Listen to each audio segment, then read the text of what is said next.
Hey guys, and welcome to a new build review. Now, a lot of people have been asking for a new build, or the build that I'm using are the best builds to carry. Especially a lot of silver people have been asking me for a build that I can carry with, and I think I can deliver you my new favorite build, and a build that a lot of very high diamonds like Diamond 1 and even Master I found a lot of are building with a lot of different variations. But today I'm going to show you the variation that I do with more variations as well, because I don't always build the same path, of course. Sorry if this feels a little bit rushed, because I'm pretty fucking stressed at the moment. We're writing like 6 tests in a week, but I still want to get you guys a video out, so please don't be so hard on me. Before we start, as always, I'm gonna be giving my opinions, reviews on this build and items, but it's my build anyway, so give me your opinion as well, but don't be a monkey about it and just be mannered. Thank you very much. Now, as always, we're gonna start with the build, and after that I'm gonna give some general information about the build and how I think you should play it and stuff like that. So, as always, we're gonna start with a hunter's machete and a potion. No beat here, just normal old start. And going for time it. I feel like it is pretty much needed to buy time it. I really don't see any Shaco builds that don't use time it at all. Now, after that, I normally go for Berserker Greaves, because I really started to like these. I also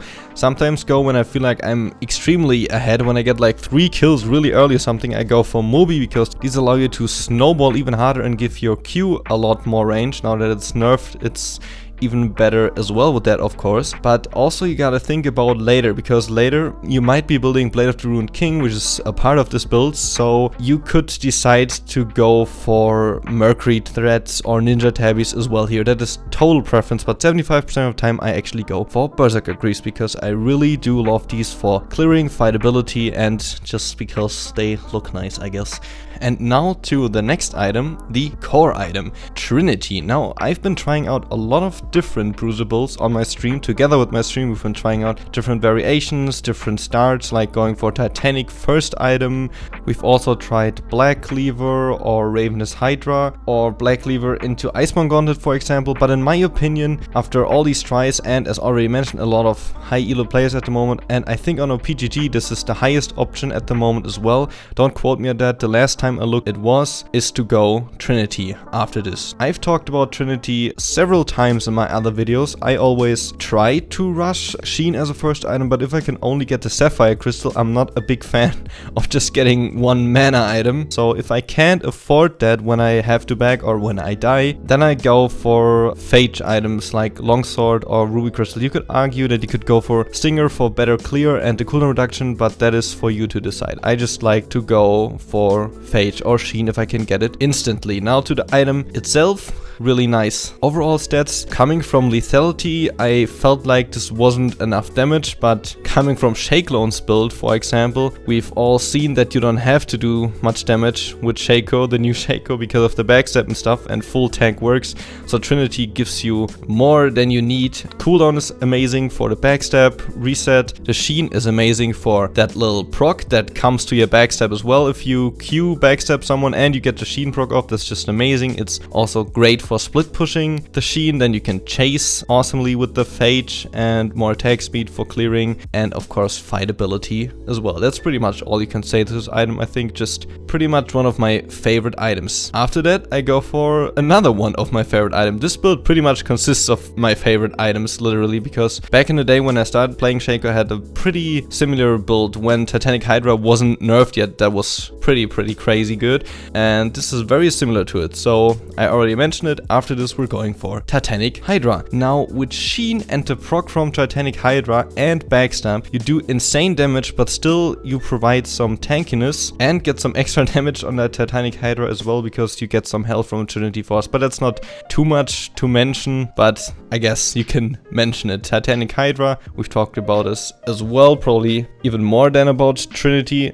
Great for split pushing and clearing. If you go into a team fight and have the active and you spray like the backline, you can still do damage to the front line because of the giant cone. The split pushability is even greater, and combined with Trinity Force and late game with the help of Sheen and your clone, you can chunk down turrets by yourself. Just another really great item. This is pretty much my core, and I think if you have these items, you're extremely stable. You have fightability, you have team fightability because you're quite tanky, you have a lot of cooldown, so you can get your Q reset pretty early and can jump in again. Just overall, in my opinion, the best core at the moment. Now, after finishing this core, I've tried a lot of different items, but I've just listed a few that worked out pretty well. So let's just start in the order. The first item that I've been building the most when I was like normal, stable and kinda ahead was Death Dance. Death Dance makes you even more of a bruiser because of the passive where you get less damage over time with bleed, because you can just jump in, do some damage and try and get out and heal yourself a little bit again. So I think that early damage reduction can help you out pretty hard sometimes. It's also nice because it works on the clone as well. So yeah, I don't really know what else to say to this. You get some nice 80 stats, I guess, and more fightability because of the life you get back on hit. So yeah, pretty good item I like to build a lot. Now, another item I've been considering quite a bit because it has been buffed pretty nicely is the Blade of Ruined King. The attack speed got down, the attack damage got up. I think the lifesteal got also a little bit up. Not sure about that, but I think it did. And on the active, you don't get health back anymore if you put it on someone. So now that it has less attack speed, I think it's way more viable on Shaco. And actually something to consider even if the enemies don't have too many tanks. If they have like one really annoying tank, like for example a Warwick or an Olaf, I actually really like to build this instead of going for the Death Dance really quickly. I like the active as well. I really want to make a video on doing like a complete chase build where I go for Blue Smite and this item and maybe a Humus or some fun stuff like that. But yeah, overall great item. Lets you chunk down tanks pretty hard and also puts up your fightability quite a bit against other bruisers who are like half tanks. So yeah, I'm gonna try out way more with this item. I've only played it like 4 times and in all those scenarios it worked out quite fine. The last full aggressive item that I go for is Dustblade of Draktar. Now, I haven't been building this a whole lot, but there have been some scenarios where I went from this.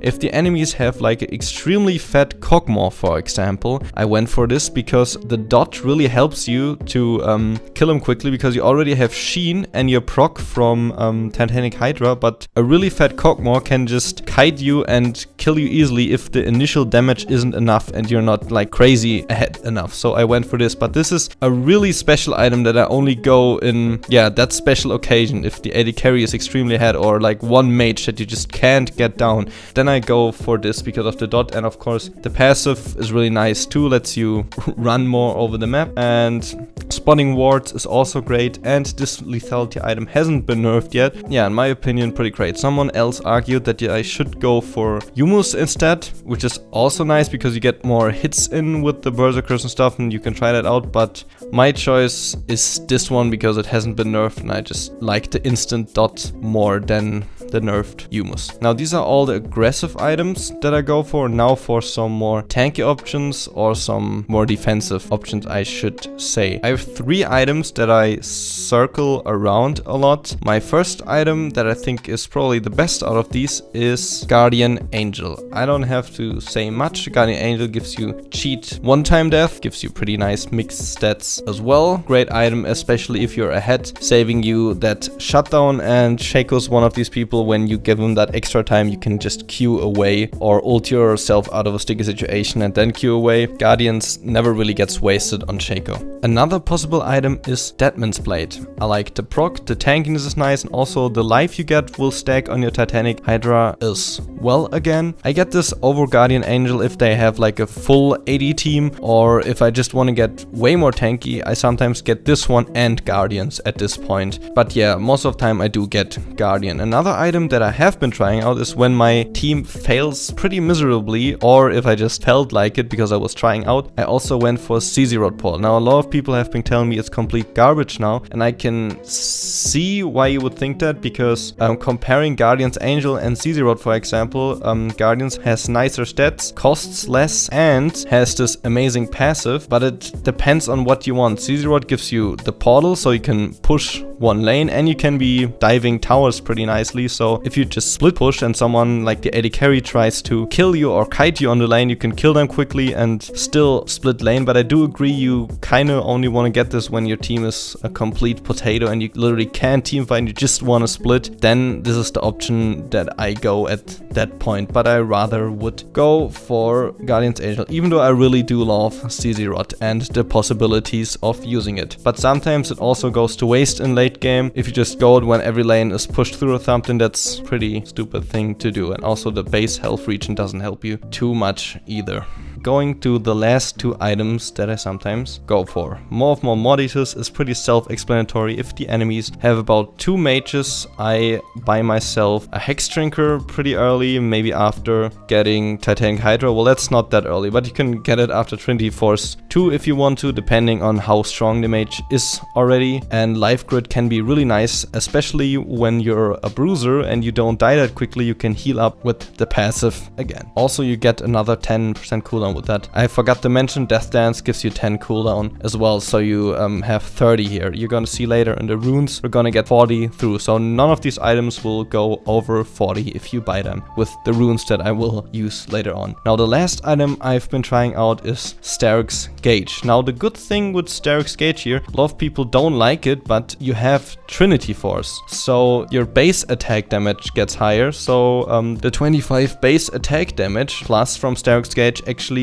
are boosted if you get it in this. And if they have a lot of big bursters, then this can be pretty useful to jump in, kill someone, get the shield, and like just get out. Yeah, exactly. So this is really special occasion though. If I get the 75%, I rather get something tanky like a Guardian's Angel. I've been also trying out to get Sunfire or go for Randuin's, but I think this kind of depends on what you want. But I do like Deadman's the most from these kind of items. So now that we're over the build, we're gonna talk a little bit about it. I think this build pretty much provides the biggest carry potential, especially in low elo, like going from silver to platinum pretty much. The carry potential with this one is a lot bigger in my opinion than lethality. Lethality in low elo is pretty painful, because if you catch out the AD carry and the mage and your team still handles to not do shit and then the tanks can chunk you down, that's really annoying. This will not happen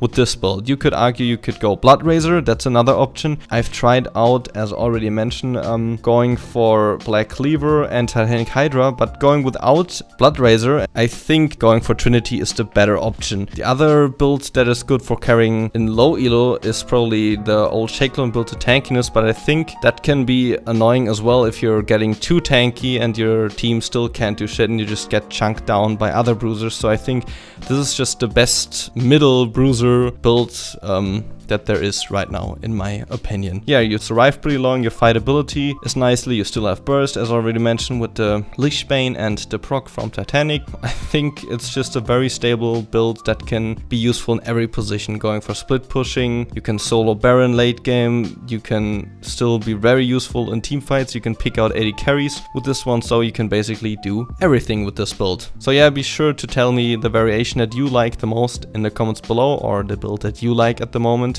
of course. And now let's move over to the masteries. Masteries are very basic again. In ferocity, going for double-edged sword. I now put 2 points in vampirism because this is like a more bruiser build. I like to have the little bit more lifesteal to heal up on the minions, which if you go for Bladed Rune King later, it doesn't really matter, but before that I just like to go that. But that's like little nifty thing that I just like to do. It doesn't really matter that much. And then in cunning, I just go for Thunderlord, still going for Green Father's Gift. I thought about going for Dangerous Game because it's kind of tanky, but I still prefer the little birth that you get from Green Fathers. here still going for the basic ones, going for 9 attack damage. Then I go for health per level because I don't really need the armor. If you do the clear right, you really don't need it. Glyphs, I here go 3 cooldown per level, and the rest, which is 6 glyphs, I go for instant cooldown. This gives us exactly 10. Now I thought about going for as many cooldown per levels to get 10 and like put other ones like magic resistance per level, but then I just thought, why don't I just get instant and fill the rest so I get 10. So late game we have 40 with pretty much I think 75% of the options. If you go the tanky options, then you're gonna have 30 with this one. But if you are a little ahead, you go for the Maw of Malmortius or the Death Dance, then you will have 40 at this point. Now you can also go for MR per level, which would be my second take, but I like to spice things up a little and go that right now. But as mentioned again, I'm trying out a lot of different stuff right now. Now this has been it for this video. I hope you enjoyed and liked the build. I'm very sorry for being so hectic and stressed at the moment, which is just the situation that I'm in right now, and I hope it was still understandable. Before I go, I want to mention that I sometimes stream in the evening. I try to stream more on the weekends because under the week I really don't have time right now, and it really sucks that I can't get a good schedule. The thing is that I live in Germany, and when I started like 3 o'clock or something like that, when I get home from school and just play like for some hours, it's early in the morning in USA, which are the most viewers from me. I would really like to change my schedule so these people can come to the stream too, but at the moment that's something that I can't do. But at least I can still make these YouTube videos. Now that said, I hope you're having an amazing day. New montages and the community montage coming soon. See ya. Check this out.